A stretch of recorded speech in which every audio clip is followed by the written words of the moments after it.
Hello दोस्तों, क्या हाल है। तारीख आज 20 जनवरी 2025, दिन सोमवार, हिंदी तिथि षष्ठी। और आइए बात करते हैं आज के मुख्य समाचार में देश भर की तमाम बड़ी खबरों पर नजर डालते हैं। देखिए, आज के दिन को पेंगुइन जागरूकता दिवस के रूप में भी मनाते हैं। और वहीं दोस्तों, आज अमेरिका के नवनिर्वाचित राष्ट्रपति डोनाल्ड ट्रंप का शपथ ग्रहण समारोह भी होने जा रहा है। और इस समारोह में शामिल होने के लिए भारत से कारोबारी मुकेश अंबानी और नीता अंबानी भी अमेरिका गए हुए हैं। यहाँ उन्होंने शपथ ग्रहण समारोह से पहले डोनाल्ड ट्रंप से मुलाकात की। खास मेहमान के तौर पर उनका स्वागत भी किया गया। डोनाल्ड ट्रंप आज दूसरी बार राष्ट्रपति पद की शपथ लेंगे। और अमेरिका में नए राष्ट्रपति के शपथ से पहले पीएम मोदी और अमेरिका के पूर्व राष्ट्रपति जो बाइडेन के संबंधों को लेकर भी यूएस एम्बेसडर ने कहा कि प्रधानमंत्री नरेंद्र मोदी और जो बाइडेन ने भारत अमेरिकी संबंधों को नई ऊंचाइयों पर पहुंचाया। और वहीं खबर देखिए, विश्व आर्थिक मंच की बैठक में दिखेगी भारत की विविधता की एकता। केंद्रीय मंत्री अश्विनी वैष्णव करेंगे इसकी अगुवाई। दरअसल विश्व आर्थिक मंच यानी WEF की 5 दिवसीय बैठकें आज सोमवार से ही दावोस में शुरू होने जा रही है। और दोस्तों, इन बैठकों में भारत की विविधता की एकता की झलक देखने को मिलेगी।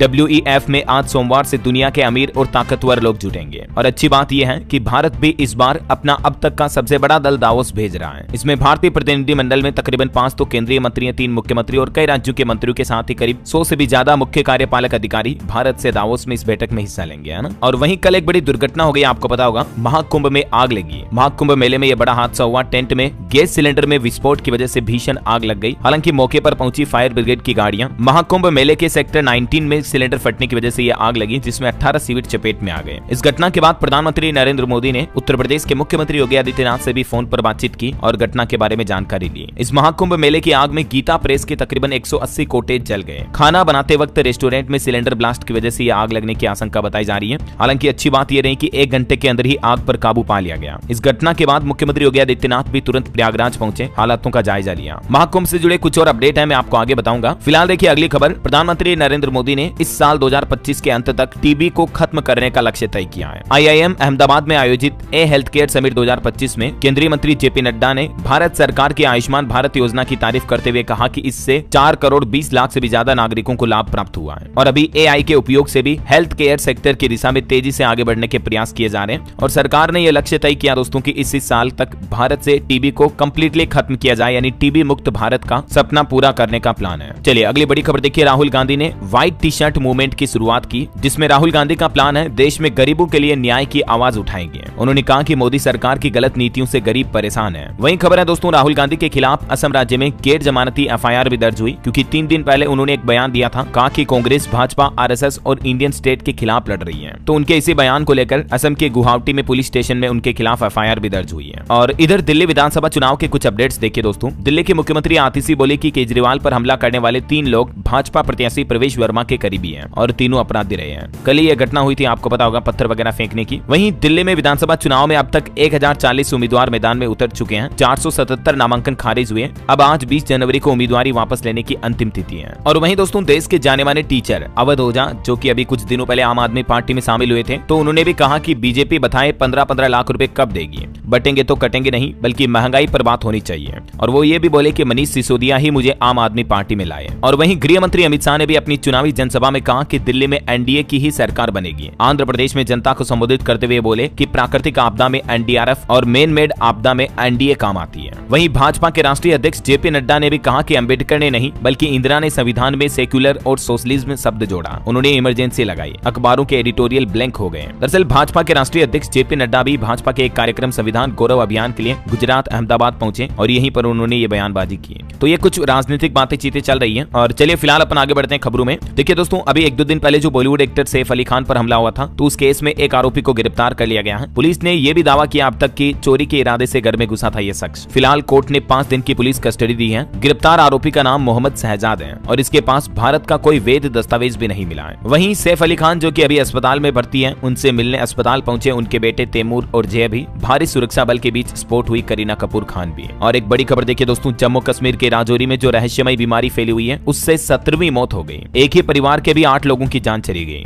हालांकि जम्मू के स्वास्थ्य मंत्री का कहना है कि घबराने की जरूरत नहीं है। अभी केंद्र सरकार ने भी जम्मू कश्मीर में इस रहस्यमय बीमारी की जांच के लिए एक टीम भी भेजी है। वहीं जम्मू कश्मीर श्रीनगर रेलवे लाइन का भी ट्रायल रन पूरा हुआ। 272 किलोमीटर लाइन पर 111 किलोमीटर की सुरंगें बनाई गई हैं। चिनाब नदी पर बना दुनिया का सबसे ऊंचा रेलवे पुल भी। ये पुल की तस्वीर भी आप देख सकते हैं। और दोस्तों, जम्मू कश्मीर के सोपोर में देखिए सुरक्षा बलों और आतंकियों के बीच मुठभेड़ भी हुई। सर्च ऑपरेशन के दौरान आतंकियों ने फायरिंग शुरू की, 2 लोगों को घेरा भी गया। वहीं किसान आंदोलन पर बड़ा अपडेट आ रहा। डल्लेवाल के मेडिकल हेल्प लेने के बाद 121 किसानों ने भी अपना आमरण अनशन तोड़ दिया है और सरकार ने जो किसानों से बातचीत का आश्वासन दिया, इस फैसले का भी किसानों ने स्वागत किया है। अभी खनौरी बॉर्डर पर जो लगभग 121 किसान आमरण अनशन पर थे तो आखिरकार खत्म कर दिया है और अगले महीने 14 फरवरी को केंद्र सरकार और किसानों के बीच बैठक होगी। वहीं जो किसान नेता डल्लेवाल 55 दिन से अनशन पर बैठे हैं, उनको भी कल ग्लूकोज चढ़ाया गया। केंद्र सरकार जो बातचीत के लिए तैयार हुई तो अब उन्होंने अपना अनशन खोलने का फैसला किया है। कृषि मंत्रालय के अफसर खनौरी बॉर्डर पर भी पहुंचे और वहीं कल आपको बताऊंगा पीएम मोदी ने अपने इस साल 2025 की पहली मन की बात का कार्यक्रम भी आयोजित किया। पीएम ने मन की बात में संविधान, गणतंत्र दिवस और महाकुंभ पर भी चर्चा की और प्रधानमंत्री मोदी ने मन की बात में चुनाव आयोग की सराहना करते हुए हर चुनाव में देशवासियों को वोट देने की अपील भी की है। भारत के स्पेस सेक्टर की भी ऐतिहासिक उपलब्धियों को सराहा, देश के पहले प्राइवेट स्पेसशिप का भी जिक्र किया। मोदी बोले कि हमें विकास के साथ विरासत को भी सहेजना है। महाकुंभ पर चर्चा करते हुए प्रधानमंत्री बोले कि दुनिया भर से लोग आ रहे हैं, ये सामाजिक एकता को बढ़ावा देने वाला पर्व है। महाकुंभ पर पीएम बोले कि एकता, समता और समरसता का ये संगम है। युवाओं के जुड़ने से स्वर्णिम भविष्य सुनिश्चित होगा और प्रधानमंत्री को छत्तीसगढ़ का टाइगर रिजर्व भी भाया। मन की बात कार्यक्रम में इसका भी जिक्र करते हुए उन्होंने कहा कि डॉक्टर रमन सिंह ने दिल्ली में मुलाकात की। और दोस्तों, उत्तर प्रदेश के ठाकुर मिश्रा की ये दास्तां देखिए जरा। मिश्रा ने हजारों कन्नड़ परिवारों को रोजगार दिया। जिस धारवाड़ पेड़ा की मोदी ने तारीफ की, उसके लोकल से ग्लोबल बनने तक की कहानी भी काफी मोटिवेशनल है। चलिए अगली बड़ी अच्छी खबर देखिए दोस्तों। भाला फेंक जेवलिन थ्रो के ओलंपियन नीरज चोपड़ा ने शादी कर ली है। उन्होंने सोशल मीडिया पर अपनी पत्नी संग फोटो डालते हुए लिखा कि जीवन के एक नए अध्याय की शुरुआत अपने परिवार के साथ। ये तस्वीर आप देख सकते हैं। Many many congrats Neeraj Chopra और उनकी फैमिली को। ईश्वर हमेशा इनके परिवार को खुश रखे। और खेल जगत में भी भारत ने एक बड़ी उपलब्धि हासिल की है दोस्तों। खो खो की पहली वर्ल्ड चैंपियन बनी भारत की मेंस वीमेंस टीम।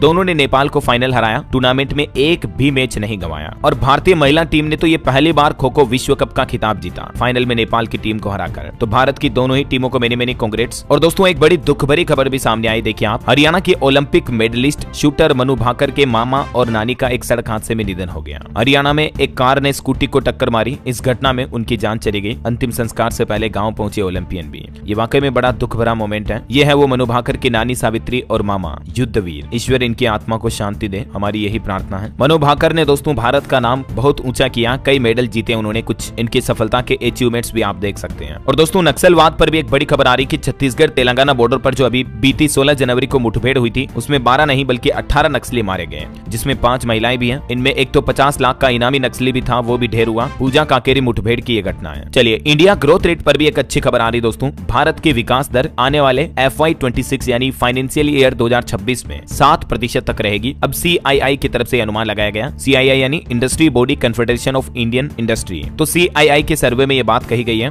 और अभी इससे एक दिन पहले आपको पता होगा IMF और वर्ल्ड बैंक ने भी भारत की ग्रोथ रेट पर अच्छी 6.5-7% तक की रिपोर्ट प्रकाशित की थी, है ना। और बजट 2025 पर भी एक अपडेट आ रहा दोस्तों कि किसानों का लोन माफ किया जाना चाहिए और महंगाई पर लगाम लगानी चाहिए। वित्त मंत्री निर्मला सीतारमण की तरफ उम्मीद भरी नजरों से देख रहे हैं लोग बाग। अगले महीने फरवरी में जो देश की वित्त मंत्री बजट पेश करेगी, तो इससे पहले लोगों के सर्वे, आम आदमी के ओपिनियन कुछ यूं है कि लोन माफ हो, महंगाई कम हो। बजट 2025 कैपेक्स और इंफ्रास्ट्रक्चर पर भी फोकस्ड होना चाहिए। MPC मेंबर नागेश कुमार की तरफ से भी सरकार को ये सुझाव दिए गए। चलिए, ऑटो एक्सपो कार्यक्रम के कुछ अपडेट देखिए दोस्तों। ऑटो एक्सपो के तीसरे दिन आम लोगों को फ्री में एंट्री दी गई। पहले दिन मारुति ने इलेक्ट्रिक कार दिखाई, दूसरे दिन फ्लाइंग कार भी शोकेस हुई और अभी एक BYD की सिलायन 7 EV की भी भारत में एंट्री हुई ऑटो एक्सपो में। कंपनी का दावा है कि फुल चार्ज करने पर यह कार 567 किलोमीटर तक की रेंज देगी। 7 मार्च से इसकी डिलीवरी शुरू हो जाएगी। और होंडा कंपनी ने भी अपना पहला फोल्डेबल इलेक्ट्रिक स्कूटर मोटो कॉम्पैक्टो रिवील किया। इसका वजन मात्र 19 किलो है, लेकिन पेलोड कैपेसिटी 120 किलो है। अगले साल भारत में लॉन्च करेगा ये होंडा कंपनी अपना नया स्कूटर। काफी इनोवेशन और टेक्नोलॉजी से इस स्कूटर को बनाया गया, देख सकते हैं आप। और प्रीमियम सेगमेंट में मर्सिडीज ने भी G-Wagon 580 इलेक्ट्रिक SUV शोकेस की। ये कार एक ही जगह पर खड़े खड़े 360 डिग्री घूम सकती है। इसकी कीमत तकरीबन 3 करोड़ रुपए है। MG मोटर्स ने भी नई SUV मैजिस्टर शोकेस की। ये MG ग्लोस्टर का ही एक फेसलिफ्ट मॉडल है। और भी दोस्तों, टेक्नोलॉजी का एक अनोखा इनोवेशन देखने को मिला। पहली 6 सीटर फ्लाइंग टैक्सी भी रिवील हुई। 160 किलोमीटर इसकी मैक्सिमम रेंज है और इसका किराया भी प्रीमियम टैक्सी सर्विस के बराबर ही होगा। और ये फ्लाइंग टैक्सी पेश की गई है एरोस्पेस स्टार्टअप सरला एविएशन की तरफ से। दोस्तों, इस बार के ऑटो एक्सपो 2025 में लॉन्च हुई कारों में 90% EV कारें हैं, मतलब इलेक्ट्रिक व्हीकल हैं। और ये सभी प्रीमियम सेगमेंट की कारें हैं जो कि सेफ ड्राइविंग में मदद करेगी। इनमें से अधिकतर कारों में ऑटो ड्राइवर मोड भी है, जो कि ड्राइवर को रिस्क फ्री रखेगा, है ना। चलिए, अगला अपडेट देखिए। इंश्योरेंस को लेकर सरकार की तरफ से एक आम सूचना जारी की गई कि बेहतर सर्विस के लिए आप अपनी हेल्थ इंश्योरेंस कंपनी भी बदल सकते हैं। मतलब आपने कोई इंश्योरेंस पॉलिसी ले रखी है तो हर पॉलिसी होल्डर को मौजूदा इंश्योरेंस कंपनी से किसी अन्य कंपनी में स्विच करने का अधिकार मिलता है। इंश्योरेंस रेगुलेटर IRDA की तरफ से साल 2011 से ही इंश्योरेंस खरीदारों को पोर्टेबिलिटी के अधिकार दिए गए हैं। मतलब जैसे आप मोबाइल के सिम को पोर्ट करवा सकते हैं। जैसे अगर आपको जियो अच्छी नहीं लग रही तो आप एयरटेल या वोडाफोन आइडिया या वीआई से जियो में किसी में भी स्विच कर सकते हैं, पोर्ट कर सकते हैं, राइट। तो ठीक ऐसे ही आप इंश्योरेंस पॉलिसी में भी पॉलिसी लेने के बाद भी अपनी कंपनी स्विच कर सकते हैं। हालांकि अगर आप इंश्योरेंस पोर्ट करवाते हो तो इस दौरान आपको किन किन बातों का ध्यान रखना चाहिए ये भी आप देख सकते हैं सूचना। और इसके अलावा इंश्योरेंस पोर्ट कराने में कुछ नुकसान भी हो सकते हैं आपको और कुछ बेनिफिट यानी फायदे भी होते हैं, तो ये भी डिटेल देख लीजिएगा आप, है ना। चलिए अगला अपडेट देखिए। उत्तर प्रदेश में एक नया नियम लागू हुआ। यूपी सरकार खुद करेगी संविदा कर्मियों की भर्ती और संविदा कर्मियों को आरक्षण का भी लाभ मिलेगा। अब मतलब बिचौलियों की भूमिका नहीं होगी, जैसे मतलब बीच में ठेकेदार कॉन्ट्रैक्टर होते हैं ना,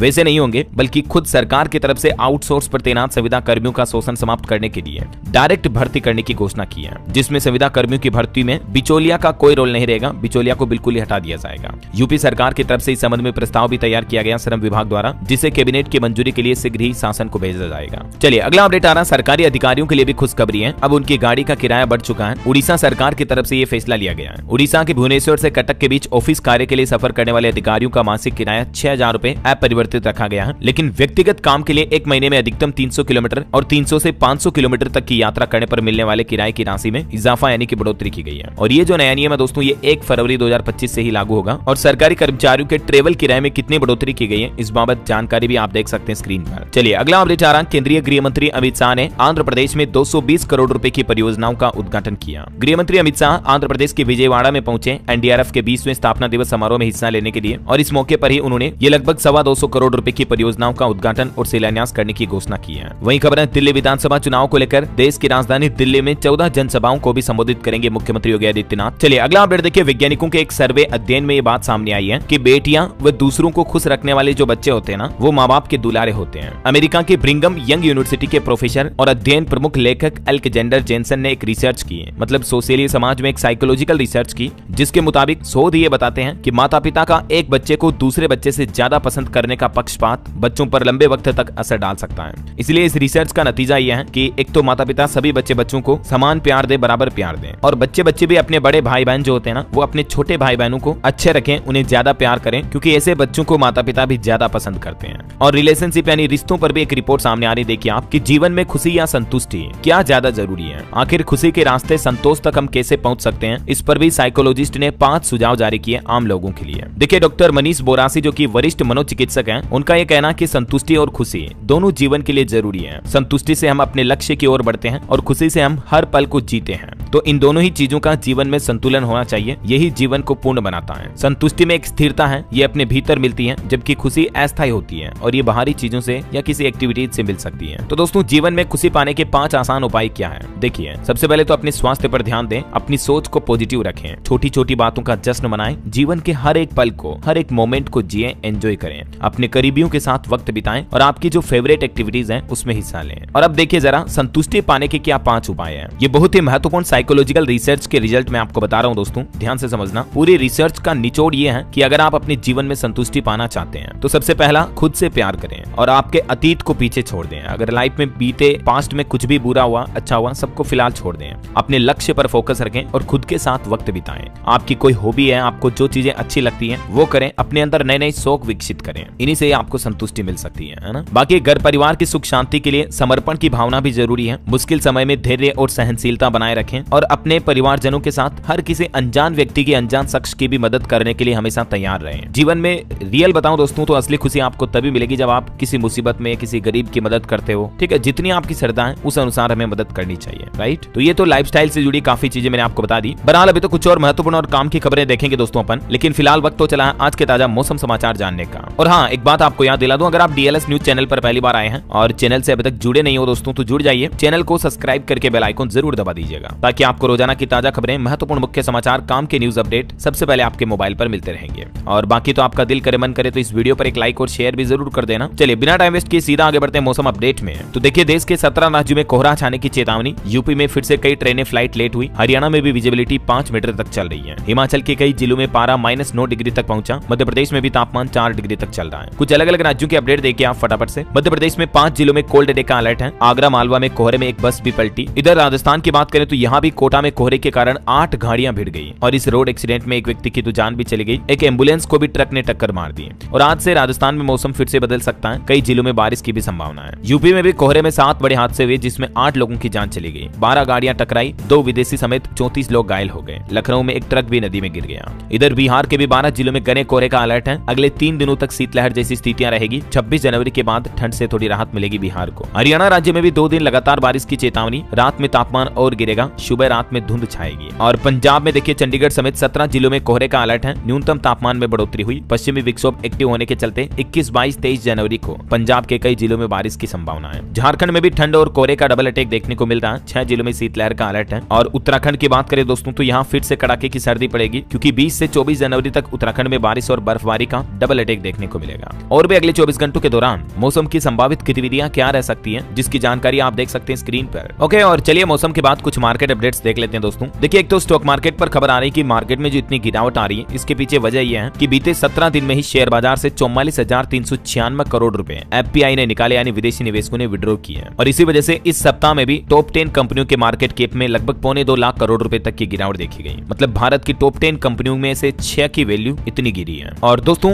जल्द ही पेटीएम, जोमेटो समेत इस सप्ताह 246 से भी ज्यादा कंपनियां अपनी तिमाही के नतीजे जारी करेगी, तो इनके स्टॉक पर भी आप नजर रखें। और एक अपडेट देखिए, इंडसइंड बैंक के सीएफओ गोविंद जैन ने लिया इस्तीफा। डिप्टी सीईओ संभालेंगे अब अतिरिक्त जिम्मेदारी। वैसे बीते साल 2024 में भी भारतीय कंपनियों में विदेशी निवेश में जबरदस्त उछाल देखा गया। टोटल विदेशी निवेश अब बढ़कर 37.7 बिलियन डॉलर तक पहुंच चुका है। और निवेशकों के लिए एक और खबर है, एरिस इंफ्रा सॉल्यूशंस का आईपीओ अगले महीने 3 फरवरी को ओपन होगा, जिसमें आप 5 फरवरी तक निवेश कर पाएंगे। और वहीं एक खबर आ रही है दोस्तों, हिंडनबर्ग कंपनी जिसने अडानी पर आरोप वगैरह लगाए थे, उसके संस्थापक एंडरसन सिक्योरिटी फ्रॉड केस में फंसे हैं। उन पर कई गंभीर आरोप भी लगे हैं। वैसे अभी तो हिंडनबर्ग कंपनी ही बंद हो चुकी है। चलिए मार्केट के बाद अब अपन आगे बढ़ते हैं खबरों में। देखिए खबर है, एआई यानी आर्टिफिशियल इंटेलिजेंस और कानून में बीए करने का मौका केंद्रीय कानून मंत्री की तरफ से ऐलान किया गया है। और दिल्ली के इस यूनिवर्सिटी में ये एआई और लॉ पर नए कोर्स भी लॉन्च किए हैं। वहीं खबर है, भारत और इटली ने आतंकवाद विरोधी सहयोग बढ़ाने का फैसला किया। दोनों देशों के बीच द्विपक्षीय सहयोग बढ़ाने पर गहन मंथन भी हुआ। सरकारी कर्मचारियों के लिए एक अपडेट आ रहा, अब एलटीसी के तहत सरकारी कर्मचारी 385 प्रीमियम ट्रेनों में यात्रा कर सकेंगे,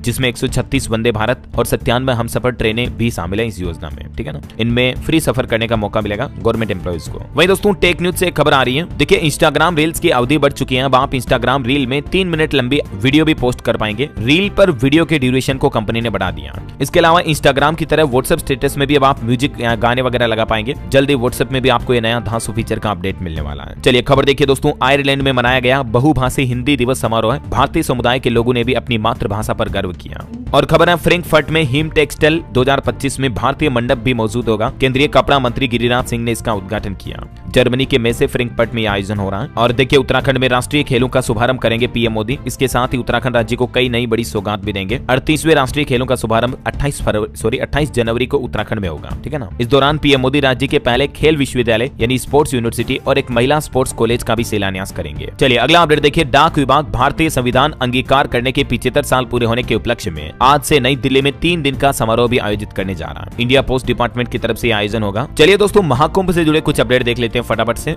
देखिए मुख्यमंत्री योगी आदित्यनाथ ने महाकुंभ को लेकर अफसरों के साथ मीटिंग की और कहा कि आने वाली मौनी अमावस्या पर 8-10 करोड़ लोगों के आने का अनुमान है, तो पुख्ता प्रबंध होने चाहिए। सीएम योगी ने हेलीकॉप्टर के जरिए महाकुंभ का पूरा नजारा देखा, स्टॉल पर जाकर ओडीओपी प्रोडक्ट भी देखे और मौनी अमावस्या की सुरक्षा को लेकर अफसरों के साथ ये मीटिंग की। वहीं खबर देखिए, महाकुंभ में गंगा में डूब रहे परिवार के 5 लोगों को बचाया गया। जो कल महाकुंभ में अग्निकांड हुआ था ना, तो उसके बाद शहर में भी भीषण जाम लग गया। एक बाबा ने भी यूट्यूबर को थप्पड़ मारे, चिमटे से भी पीटा। ये कुछ घटनाएं देखने को मिली महाकुंभ के 7वें दिन। 2 बड़े हादसे भी हुए हैं। और देखिए सीएम योगी को विदेशी महिलाओं ने शिव तांडव भी सुनाया। राम सिया राम के भजन और शिव तांडव को सुनकर मुख्यमंत्री ने भी हाथ जोड़े, बोले कि बहुत ही बढ़िया। राजस्थान के मुख्यमंत्री भजनलाल शर्मा ने भी महाकुंभ संगम में डुबकी लगाई, गंगा की पूजा भी की। और महाकुंभ में एक अनोखी झलक तो ये देखने को मिली कि दुश्मन देशों के नागरिक भी महाकुंभ में एक साथ नजर आए। रूस और यूक्रेन के लोग विष्णु देवानंद के शिविर में कर रहे हैं शिव नाम जाप, विश्व शांति की प्रार्थना भी की। और कुंभ श्रद्धालुओं के लिए एक अच्छी खबर तो यह है दोस्तों कि अब आप संगम पर रोपवे का भी मजा ले सकेंगे। 22 तारीख को योगी कैबिनेट की बैठक में कई प्रस्तावों को मंजूरी मिलेगी, जिसमें इस रोपवे प्रस्ताव को भी मंजूरी मिलने की संभावना है। वहीं खबर देखिए, इसरो यानी भारतीय अंतरिक्ष एजेंसी के वैज्ञानिकों ने भी गंगा को अर्पित किया चंद्रयान 3 का मॉडल और मिशन की सफलता के लिए आशीर्वाद भी मांगा। महाकुंभ में देखिए बेल और गोल्डन बाबा भी बने आकर्षण का केंद्र, जो कि शरीर पर पहनते हैं 6 करोड़ से भी ज्यादा का सोना। और दोस्तों इस बार मौनी अमावस्या के स्नान पर पहली बार महाकुंभ में भारतीय सेना यानी इंडियन आर्मी भी सहयोग करेगी व्यवस्थाओं में। रक्षा मंत्री राजनाथ सिंह ने भी सीएम योगी को लेकर ये बात कही। और एक खबर देखिए आप, एक महाकुंभ में जो महामंडलेश्वर है उनके पिता अमेरिकी कमांडर थे, जबकि बेटा महाकुंभ में महामंडलेश्वर बन गया। जबकि अच्छा पढ़ा लिखा है, इंजीनियरिंग में 30 लाख का पैकेज छोड़कर वो सन्यासी हो गया। ऐसे ही कई बाबाओं की कहानियां आपको महाकुंभ में देखने को मिलेगी, जो दुनियादारी को छोड़ आए, अच्छी खासी जॉब नौकरी के पैकेज को छोड़कर संत बन गए, अध्यात्म में खो गए। और वहीं देखिए भारत के पूर्व राष्ट्रपति रामनाथ कोविंद भी महाकुंभ पहुंचे और अभी वो स्वामी अवधेशानंद के शिविर में 6 दिन रहेंगे।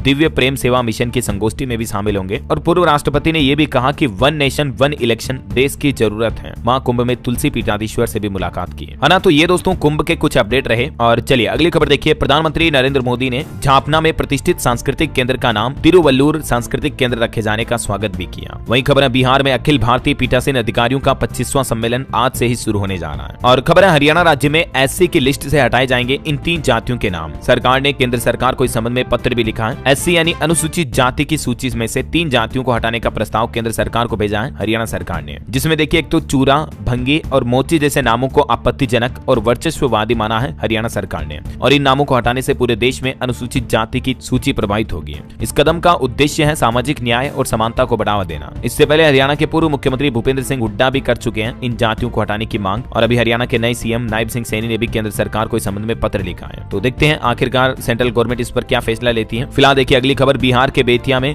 जहरीली शराब पीने की वजह से 6 लोगों की संदिग्ध मौत होने की खबर सामने आ रही है। वही खबर है 26 जनवरी से ही उत्तराखंड राज्य में यूनिफॉर्म सिविल कोड लागू हो जाएगा। मुख्यमंत्री पुष्कर सिंह धामी ने कैबिनेट की बैठक के बाद ये सख्त आदेश जारी किया। और खबर है दोस्तों जम्मू कश्मीर के मुख्यमंत्री उमर अब्दुल्ला की अध्यक्षता में भी कैबिनेट की बैठक होगी आज 20 जनवरी को। जम्मू के लिए कई महत्वपूर्ण निर्णय इसमें लिए जाएंगे। चलिए अगला अपडेट आ रहा है, करणवीर मेहरा बने बिग बॉस 18 के विनर। टॉप 3 से बाहर हुए रजत दलाल। आमिर खान बोले कि अगले सीजन में शाहरुख खान भी दिखेंगे। आखिरकार लोगों का इंतजार खत्म हुआ, करणवीर मेहरा बिग बॉस 18 के विनर घोषित हो चुके हैं। शो के होस्ट सलमान खान ने देर रात ये अनाउंसमेंट किया। करण को 50 लाख रुपए का कैश इनाम और ट्रॉफी भी मिली है। ये एक टीवी एक्टर भी रह चुके हैं करणवीर मेहरा, मैनी कांग्रेट्स इनको। और रजत दलाल को टॉप 3 से भी बाहर किया गया। अविनाश मिश्रा भी बाहर हुए हैं। और इस बिग बॉस के फाइनल एपिसोड में बिग बॉस OTT 2 के विनर एल्विश यादव भी पहुंचे थे, जिन्होंने सलमान खान के साथ पोज भी दिया। चलिए अगला अपडेट देखिए, दिल्ली के पूर्व मुख्यमंत्री अरविंद केजरीवाल ने प्रधानमंत्री नरेंद्र मोदी को एक पत्र लिखा और कहा कि मकान बनवाने के लिए दिल्ली के सफाई कर्मचारियों को भी जमीन दी जाए। वहीं खबर है दोस्तों इस मोबाइल ऐप से अनब्लॉक हो जाएगा आपका राशन कार्ड, विदेश से भी करवा सकेंगे eKYC।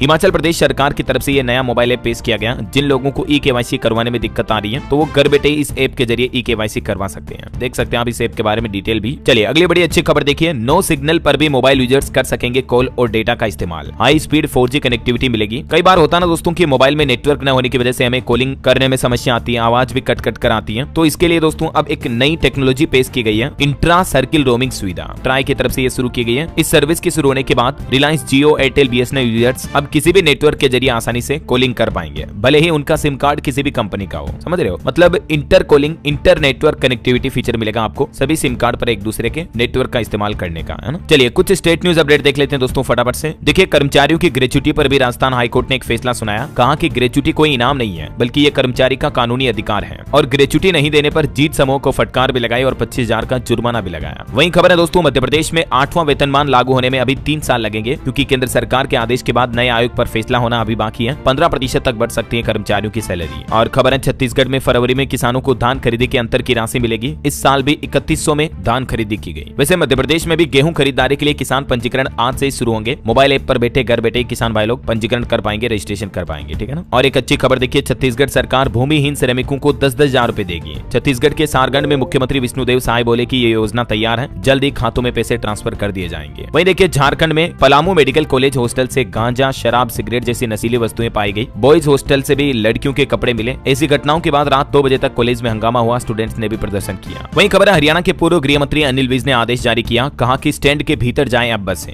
बाहर सवारियां उतारी और बिठाई तो थाने ले जाएगी पुलिस। रोडवेज बसों को लेकर हरियाणा के परिवहन मंत्री की तरफ से यह नया आदेश जारी किया गया। वहीं खबर है हरियाणा में भ्रष्ट पटवारियों की लिस्ट पर भी एसोसिएशन का ऐलान। 3 दिन काली पट्टी बांधकर काम करेंगे। बोले कि 2 नाम तो ऐसे हैं जिनकी मौत भी हो चुकी है। हरियाणा के जिंद में भी SKS सर्व कर्मचारी संघ की तरफ से 15 मांगों को लेकर यह सम्मेलन किया गया। फरवरी में 4 दिन तक सभी जिलों में प्रदर्शन होंगे। मुख्यमंत्री कैंप पर भी धरना देंगे। वहीं खबर देखिए दोस्तों, पंजाब के मुख्यमंत्री भगवंत मान बोले कि महिलाओं को जल्द ही दिए जाएंगे 1100 रुपए। आने वाले बजट में ये व्यवस्था करेगी पंजाब सरकार। और सड़क हादसों पर भी उन्होंने कहा कि मौतों में 47% तक की कमी आई है। वैसे अभी पंजाब सरकार ट्रैफिक नियमों को तोड़ने पर एक्शन लेने की भी तैयारी कर रही है। पुलिस कर्मी बॉडी बोर्न कैमरे पहनेंगे। पंजाब के 4 जिलों में 26 जनवरी गणतंत्र दिवस से ही ई चालान भी काटे जाएंगे। अब ये पंजाब सरकार नई ट्रैफिक व्यवस्था करने जा रही है राज्य में। वहीं खबर देखें दोस्तों, पंजाब चंडीगढ़ पीजीआई में बड़ी भर्ती का ऐलान, 1182 नए पदों पर नियुक्तियां होगी, 534 पूर्व सैनिक सुरक्षा कर्मी भी शामिल किए जाएंगे। और हिमाचल वासियों के लिए भी अच्छी खबर है, मनाली विंटर कार्निवल में 75 करोड़ की योजनाओं की सौगात देंगे। मुख्यमंत्री सुखविंदर सिंह सुक्खू 8 बड़ी परियोजनाओं का शिलान्यास करेंगे आज 20 जनवरी को। वहीं दोस्तों हिमाचल में आज हल्की बारिश और बर्फबारी के भी आसार हैं। 21 तारीख से नया वेस्टर्न डिस्टर्बेंस सक्रिय होगा। आगामी 3 दिन तक बारिश और स्नोफॉल का भी अलर्ट रहेगा। चलिए खबर है, उत्तराखंड में पुलिस कर्मियों की छुट्टियों पर भी रोक लगाई गई। अगले 15 दिन चुनौतीपूर्ण रहेंगे। इसी वजह से गणतंत्र दिवस वगैरह के चलते उत्तराखंड में भी पुलिस कर्मी छुट्टी नहीं ले सकेंगे, है ना।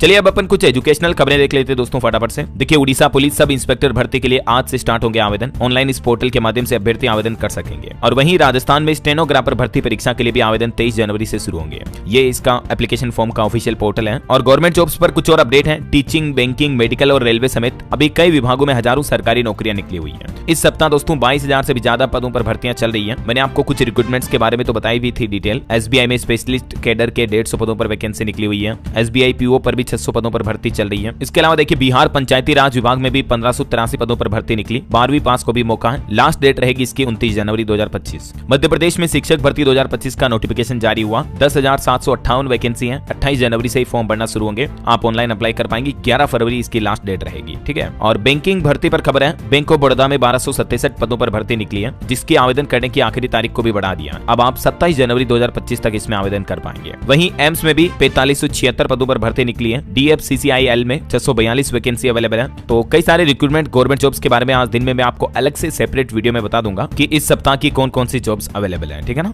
चलिए अंतर्राष्ट्रीय न्यूज पर खबर आ रही दोस्तों, आखिरकार इजराइल हमास के बीच खत्म हुआ युद्ध। गाजा में सीजफायर लागू हुआ। पीएम नेतन्याहू बोले कि मिल गई बंधकों की लिस्ट। गाजा में शांत हो गई बंदूकें। 3 इजरायली बंधकों की रिहाई के बाद अमेरिका के पूर्व राष्ट्रपति जो बाइडेन ने भी ये बयान दिया। ओके, और चलिए अंत में आज के राशिफल पर नजर डाल लेते हैं। देखिए मकर राशि वालों के रुके काम पूरे होंगे। सिंह, धनु और कुंभ राशि वालों को भी आज सितारों का साथ मिल सकता है। और भी कुछ अलग अलग राशियों का राशिफल आप देख सकते हैं स्क्रीन पर। और हाँ दोस्तों, आप मुझे कमेंट करके बताइए कि महाकुंभ 2025 का समापन किस तारीख को होगा। कमेंट करके आपको लिखना है। साथ ही इस वीडियो को लाइक और शेयर करें। DLS न्यूज चैनल को भी सब्सक्राइब करके बेल आइकन जरूर दबा दीजिएगा, ताकि आपको रोजाना की ताजा खबरें, महत्वपूर्ण मुख्य समाचार, काम के न्यूज अपडेट सबसे पहले आपके मोबाइल पर मिलते रहेंगे। ओके, ख्याल रखिएगा अपने आप का, अपने परिवार का। मिलेंगे अगले नेक्स्ट अपडेट में। तब तक के लिए जय हिंद, जय भारत, वंदे मातरम।